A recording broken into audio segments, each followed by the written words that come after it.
was it just yellows and blues, or is that purple? It's purple. Yeah, it's purple.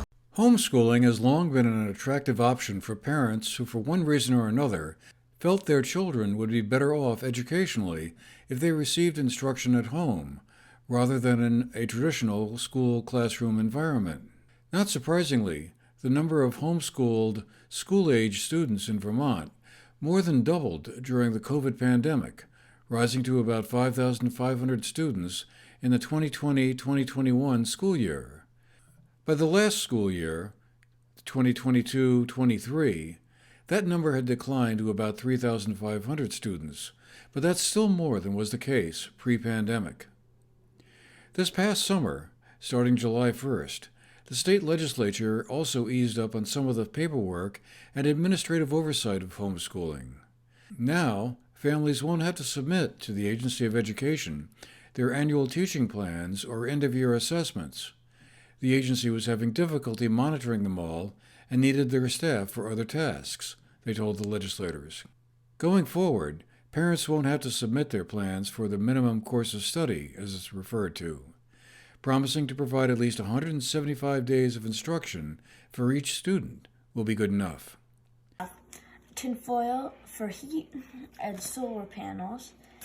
And then inside, first you come in this door, you have coat hangers and a doormat, and then you can go into the bedroom. There's a bathroom over here with a toilet and a sink. We don't need a bathtub because there's a shower over there. The table, good old sink, the counter, the fridge and the freezer. So to find out more, we talked recently with two area parents, Kimberly Eckhart in Landgrove and Brenna Warren in Sunderland, about their homeschooling experiences. But first, we touch base with Alicia Hanrahan, who helps oversee homeschooling with the Agency of Education. So in the past, families had to submit some curriculum, not all families, but had to submit some curricular areas that they wanted to focus on. They had to submit an end of the year assessment to demonstrate progress. Those things have been kind of removed from the new rules, so they're not required to do that.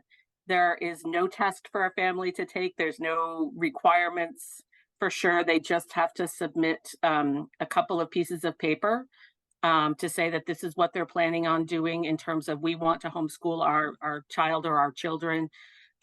Here's some of the demographic information.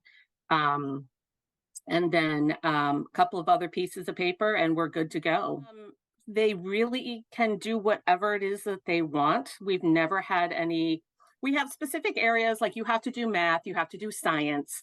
But in terms of what they do, that is completely up to them. We don't have a formal curriculum. They don't have to follow state standards. There are lots of curricula that schools can purchase, not schools, families can purchase. There's online, since COVID, there have been a lot of an increase in online programming, virtual schools, things like that, certain academies. So families can certainly, enroll their kids in those types of things, or they can develop the curriculum on their own. It can be, depending on what you choose, it could be a costly endeavor, or it could be a relatively inexpensive one, depending on how you do it. And some of the online academies will give out report cards. They'll grade things for students. It all depends. It's really up to what's best for the student and the family. At the end of each year, a student has to have some sort of end of the year assessment. Based on the new rules that came into effect in July, they have to do an assessment, but they don't have to provide it to us. So they could do an informal assessment. They could take one of the state tests if they wanted to. If that gives them a little bit of information, they could have a teacher do an informal assessment, but we don't require that they take the state assessment, which honestly makes sense because they're not necessarily going by the state curriculum.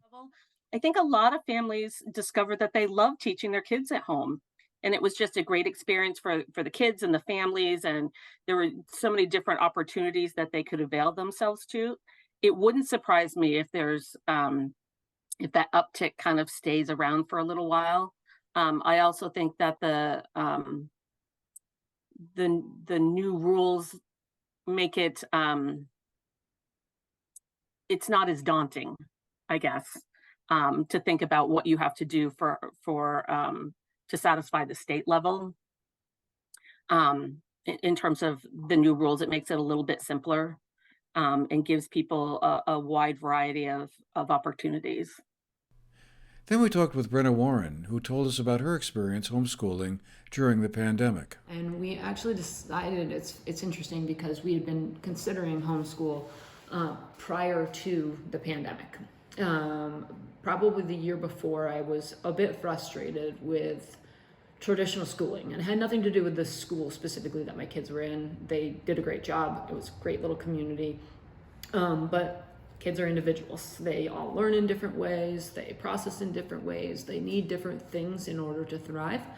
And I think very few people would say that the traditional education system is set up in the way it's set up because that is the optimal way for learning. I think it's set up in that way because it's the optimal way for teaching big groups. It's the optimal way for parents to maintain a work schedule. There's a lot of reasons it works, but it's not because it serves each individual child best. And it wasn't serving my children best. Yeah, so it looked very different right when we started than it did the following school year. Right when we started, it really was like, nobody knew what was happening. I mean, we all were feeling very anxious at that time. So my priorities were just to make sure my kids felt safe and to not stress so much about like, am I following what the school's curriculum was for them in 4th and 1st grade? Because that's where they were at that point when everything shut down. Making sure like I'm following the curriculum. I certainly did look at those, what that was and where they were in school and try to, follow some of that. But it was more about focusing on what can we do to focus on critical thinking, focus on feeling safe at home, focus on let's look at what's happening right now in the world and, have a little bit of introspection and how that's affecting us individually, us as a family, us as a community, and beyond that. So we did a lot of, we would start every day with kind of a gratitude journal followed by a journal prompt about, something. I kind of used something related to what was happening in the world at that time. Then we would do something outside, and that might be a hike. It might be, going into our own woods, working on, learning about foraging or something different out there. We did some reading, individual reading. We were kind of just winging it at that point, to be honest, for the first month or two. We did our best. We did some structured things. I did download kind of a math program for 1st and 4th grade. We did that kind of structured things. They each had a book that they were reading and then would do some reflections on. But I also was reading books on my own and talking to other people I knew that homeschooled and learning about concepts like unschooling, which I'm not sure if you're familiar with that, but the concept of unschooling is the fact that people are naturally curious, kids are naturally curious, they want to learn, and that almost if we get out of their way and just help them facilitate the things that they do want to do, that they're naturally curious, giving them the tools, giving them the time, giving them the space, asking questions, they will naturally learn the things they need to learn for life. And it might not be in the way that you learn it if you go to traditional school where we're learning our letters in kindergarten, we're learning to read in kindergarten to 1st grade, we're learning mathematics and times tables and whatever and progressing through. It's not going to work like that. But when we get somebody that's 30 and is obviously capable of doing all of the things that most 30-year-olds are capable of, it has no bearing on their intelligence if they learn to read in 1st grade or they learn to read in 3rd or 4th grade. And so unschooling is this idea that we let our kids exist, we let our kids be naturally curious, and we give them the tools they need to do that and see what comes from it. And we did a lot of that in that first few months. My son read he's a voracious reader, and read all the Hatchet books. I think there's 3 or 4 of them. He read all of those in like a month and a half and was super into it and super curious. And so he was like, I want to see if I can he has a little hatchet, and he said, just using a hatchet, if I can build a shelter in the woods. I said, great, go do it. So allowing them to expand and think about things in a different way that's not necessarily has to fit in this box where you're sitting in a chair and we have 45 minutes allocated to math and 45 minutes allocated to language arts or whatever it may be. Going into the next school year, when I had a little bit more time to prepare and some time to reflect on, okay, we made it through the rest of that school year. I think they did pretty decently. But what do we want this next year to look like? I did a lot of research. I looked at different full curriculums you could get. I looked at different kind of a la carte programs. There's some great ones out there, great resources. I looked at the community resources that existed. And during that time, because of what was happening in the world, there was a lot of places locally that were offering some awesome resources. Hilding offering homeschool programming as opposed to the school programming, things like that. So I made kind of a general schedule of what do we want to do throughout this year. I did look at the curriculums for then it was 5th and 2nd grade online and tried to make sure we were doing basically the things that they would be doing in school. But I didn't want to lose some of that. We got a little wild during the homeschool. My kids I don't think Ty wore a shirt for like 8 months.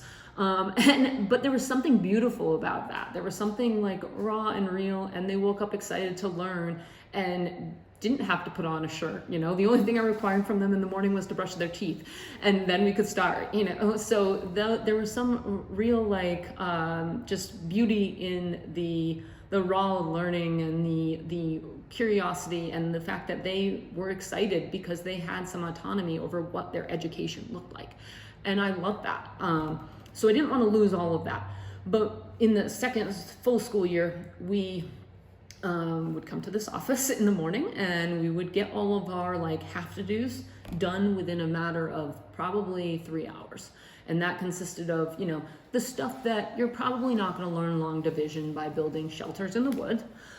You might learn some basic math concepts. You're definitely going to learn things by doing that, but it's not going to be the things that are necessarily what he needed to learn as a 5th grader.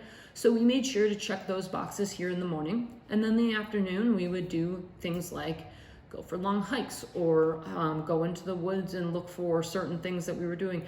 Hildine also had some great kits that they sent home with you for projects for you to do independently outside there. There was a great resource online called Mystery Science that we had experiments, and I would let the kids choose an experiment they were interested in, and we would do experiments at home with that. I also let them choose different projects that they were interested in. My son is a natural little entrepreneur, and so he, wanted to create a pet sitting business. And I said, probably not going to do great right now because people aren't going anywhere, but that's, let's create a business plan for that. So, we still let them have freedom in the afternoons to have that control over the direction that their education went.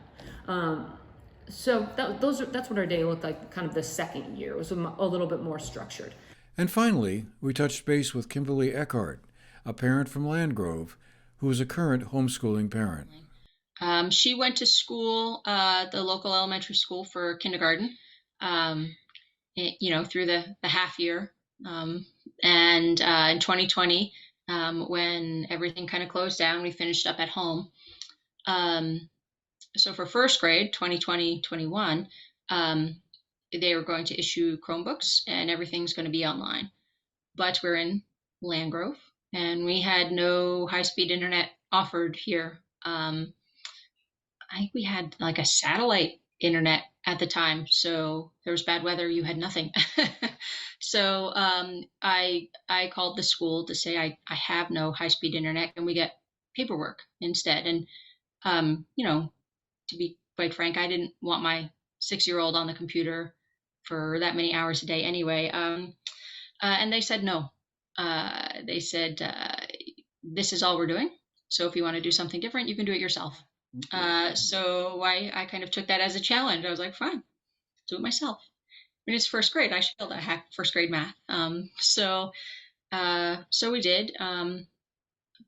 It's gotten easier every year. First grade was by far the most challenging because there's so many options. If you kind of look it up, you're like, what am I supposed to do? But now we have a bit of a routine in the morning, and it's easy. The hardest part is my daughter has become an avid reader. So I sometimes have to find her hiding in the house somewhere with a book because she'd rather just do that all day rather than something else. And you're like, oh. And I'm mostly torn. Like, she's there. Do I let her, or do I say, okay, we have to move on to this? But yeah, so it's a good problem to have. I guess I just wondered, what about the social piece? I mean, one of the arguments for going to school is that, kids get to, meet other kids and they learn how to cooperate and get along with each other, hopefully. Um, how do you negotiate that one? Do you meet up with other parents who homeschool and get together and do something That's by like that, far my husband's biggest concern when we started as well, was the social aspect. So outside of COVID, in kind of like the regular years now, the sports are not affiliated with Floodbrook. We have the West River Athletic Association, so she does soccer and Nordic skiing with them. We also go down to Manchester for lacrosse. She's been doing Irish step dancing since she's 4, and I'm a Girl Scout troop leader. So I don't think she would be as active after school hours if she was at school till 3 every day. Like, we wouldn't make it to as many of the practices and things that we go to. So all of those are with the kids that live geographically near us. As far as homeschool related groups, it's very tough. We find a lot of things that we sign up for wind up getting canceled due to lack of interest. So, Hildene has a lot of programs that they'll run something once a month. And last year we signed up, for 3 in the spring, and 2 out of the 3 were canceled because there weren't enough kids that signed up. So, but we go to the farm program in Wyndham, and that's a regular program on Wednesdays. And I want to say they probably have 15 kids there every Wednesday. And then this year we have that Destination Imagination team that was started over in Windsor. So there's a group for kids 8 to 10, and then there's like an 11 to 14-year-old team as well. So there'll be 2 teams competing in that in Vermont in March that are made up entirely of homeschoolers. And are you planning to homeschool your daughter right on through to high school, or is there a point where you're saying, well, when we get to the 6th grade or 7th grade, it'll be time to re-enter the system or something? Yeah, right. I mean, there are a lot of social skills that you learn in middle school that that they're gonna get you pretty far in life that you can't learn as an only child. But definitely, it's not through high school. I think there are a lot more options there than I can provide her with expertise. I mean, it's humbling teaching a child, because you're like, they ask a question, you're like, I have no idea. We're gonna have to look that up. I can't imagine if I didn't have Google, like the amount of, like, I would have this huge list every week that we can go to the library, like, oh my goodness, all these things I need to learn. But I think she's going to outgrow me, like, I think her interests are so varied. So many things she's interested with at the farm, like that they have that program in BBA that, like, I think she would just, I can't provide her those answers. I'm like, I don't know. Let's do calculus. She'd be like, no way. Yeah, I think for more opportunities, I think she'll be back in school somewhere for that.